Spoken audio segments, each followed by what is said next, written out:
C'est dans le milieu des années 1970, dans le South Bronx, New York City, que le mouvement hip-hop va apparaître. La danse, le graffiti, le DJing et le MCing ou rap sont les 4 principales disciplines qui englobent le hip-hop. MC Lam, you make the damn show. Yo man, better hurry in the bird. Ouais, c'était une bonne période, on dansait ici même, sur ce pôle là. Voilà. Ici on dansait, on faisait le breakdance là. Voilà, autour de 1985, 86, 87 même. Et à partir de 89, 90, moi je me suis lancé dans le rap. Voilà. De la danse à la musique, tous prennent leur influence dans les cultures et traditions africaines.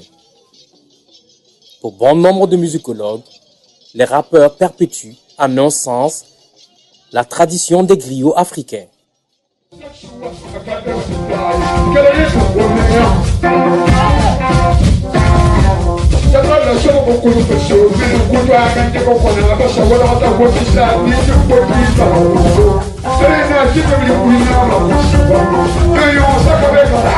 2015-2016, c'est la troisième partie avec une nouvelle génération aussi qui est en train d'écrire son histoire.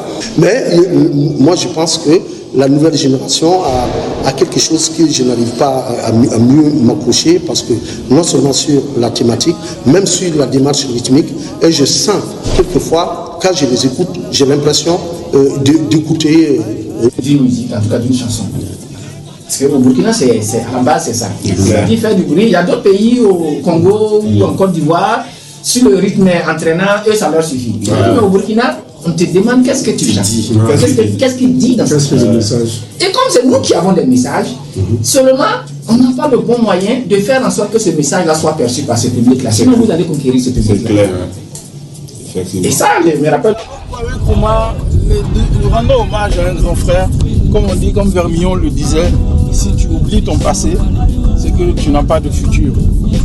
Un grand frère qui s'appelle Stéphane Balkouma, qui a donné à cette voix un cadre spécial. D'abord, il a créé une boîte de nuit et il a plus ou moins fait de cette mythique avenue un QG, un quartier général. L'industrie.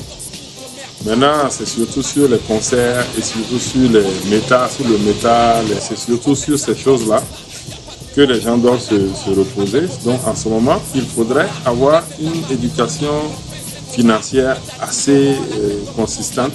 Tu me dis que non, que c'est Smoke qui produit les artistes et tout. C'est un rappeur qui est en France, mais qui vient de rentrer. J'ai dit, mais on n'a pas le voir. Alors, on va faire le freestyle. C'est comme ça, on a rencontré Smoke et puis voilà. Ouais, Smoke a dit voilà, vous êtes des rappeurs, allez-y, rappeurs, on va voir, c'est comme ça. Donc on a commencé, donc c'est le contrat qui est resté. Donc comme ça, quand il y avait la part des ténèbres, on nous a fait appel, on est venu poser. Encouragé d'aller à Horizon FM, puisque c'est la fin des vacances. J'ai été à Horizon FM pour voir Tonton Mustapha. Et arrivé, le premier jour, il m'a fait remettre des informations, une dépêche pour dire on va faire le journal des enfants aujourd'hui, tu vas lire le journal des enfants. Et j'ai lu le journal des enfants et depuis ce jour, j'ai plus jamais quitté la radio, j'ai plus jamais quitté le micro. Voilà, donc il ne croit pas que Aide Hip Hop là, cette étiquette là, doit nous traîner dans le mauvais sens. Dit non, on est négatif, non, on n'est pas négatif. Sinon, personnifié.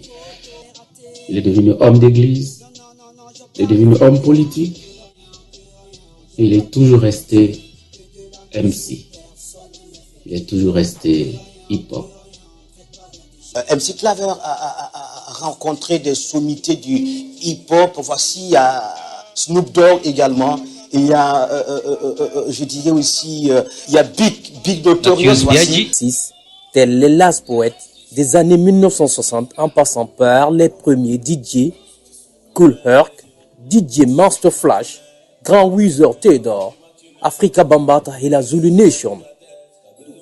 Tous pères fondateurs de ce mouvement hip-hop ont toujours cru à un retour aux sources africaines pour la libération des siens. Et je dirais tous les vrais combattants de la liberté m'inspirent. Et c'est à nous de ne jamais baisser les bras.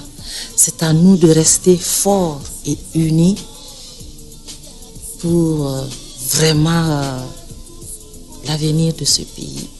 Nous sommes là. Tant que nous aurons la force, nous serons toujours là. Je pense que il faut... En Europe, en Asie et en Afrique, et pour ne pas citer des noms de pays, je crois que ça a toujours été un aller-retour. Toujours. Il y a quand même des pays comme la Suisse, et puis comme la France, comme Londres aussi, où j'ai été plusieurs fois, donc j'ai bien découvert ces pays-là.